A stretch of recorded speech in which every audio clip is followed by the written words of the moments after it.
Terima kasih Anda masih bersama dengan kami. Bagi Anda yang baru saja bergabung, kami hadirkan kembali 3 berita utama hari ini. 5 rumah warga di Kecamatan Medan Belawan dirusak orang sekelompok pria yang tidak dikenal identitasnya.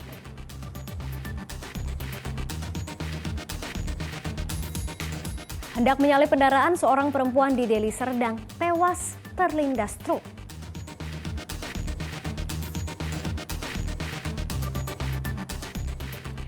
Ahmad Rosyid Hasibuan, tersangka dugaan kasus pemalsuan dokumen sekaligus keluarga dari Mayor Dedi Hasibuan, melaporkan perwira Polrestabes Medan ke Propam Polda Sumatera Utara.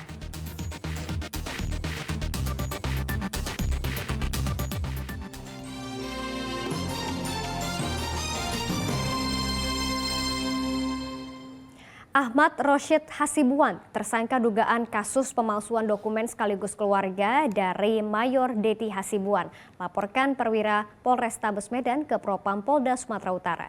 Laporan itu atas dugaan ketidakprofesionalan dalam penyidikan kasusnya.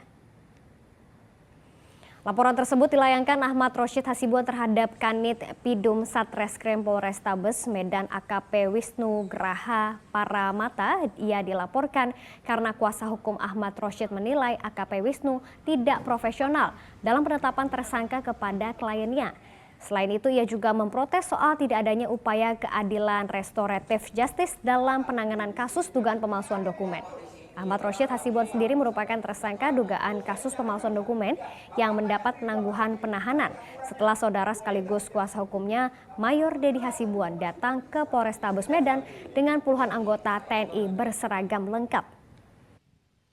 Tangan saya kemarin untuk ke Propam Polda adalah untuk menyampaikan keberatan saya terhadap salah satu oknum daripada pihak Polresta Medan terkait masalah perkara pidana yang saya alami saat ini.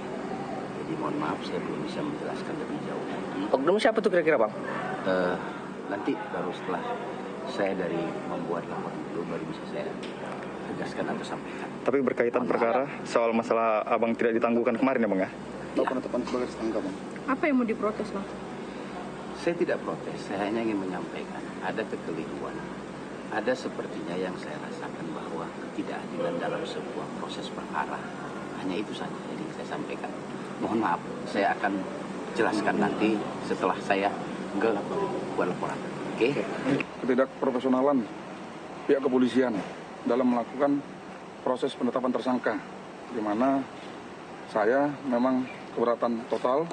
Di sini kita melaporkan AKP Wisnu Graha Paramata, STK, SIK. Alasannya, Bang, kita melaporkannya apa, Bang? Ya, alasan di sini kita selaku kuasa tidak adanya pertama dilakukan restoratif justice untuk mendamaikan.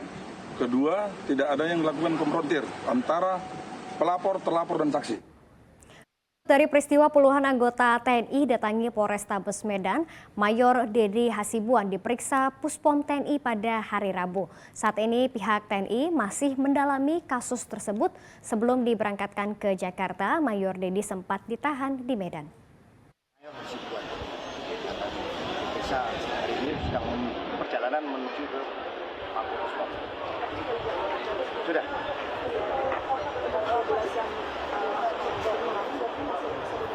Ya, masih bisa dilihat. Yang satu ini akan ditanyakan dan akan dipastikan akan dilakukan.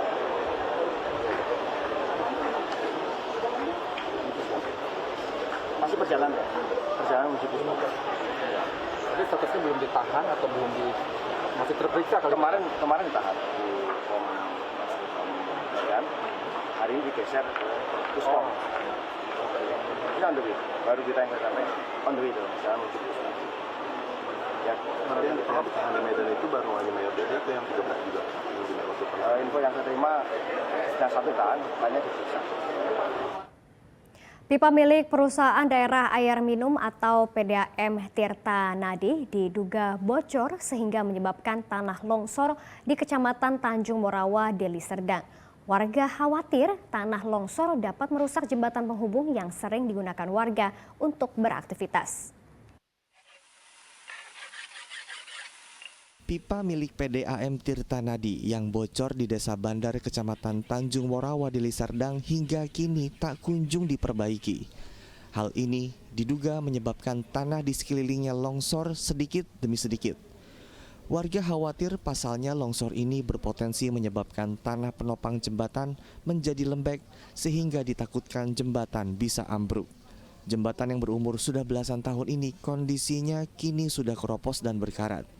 Batang besi pondasi pun sudah berlubang.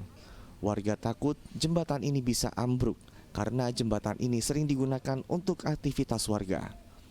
Kondisi seperti ini sudah terjadi selama 1 bulan terakhir. Kan diakibatkan adanya kebocoran pipa PDAM. Jadi kebocoran itu berada di bawah tanah. Jadi tidak kelihatan. Nah, setelah terjadi longsor karena bocor tadi, akhirnya terjadilah kelongsoran tanah. Jadi kami mohon kepada pihak PDAM untuk memperbaiki pipa yang bocor karena debitnya cukup besar sehingga jembatan ini bisa berefek kepada longsor juga. Belum ada tanggapan dari pihak PDAM Tirtanadi terkait kebocoran pipa air. Warga berharap pihak PDAM Tirtanadi segera memperbaiki kebocoran pipa sebelum akhirnya hal yang ditakutkan warga benar-benar terjadi. Muhammad Hamdani melaporkan dari Deli Serdang. Informasi lainnya untuk Anda, petugas pemadam kebakaran di Medan melepas cincin yang tersangkut dari jari tangan bocah berusia 8 tahun. Para orang tua diminta agar anaknya tidak memakai cincin besi yang mudah berkarat atau cincin titanium karena jika semakin sempit berpotensi membahayakan sang anak.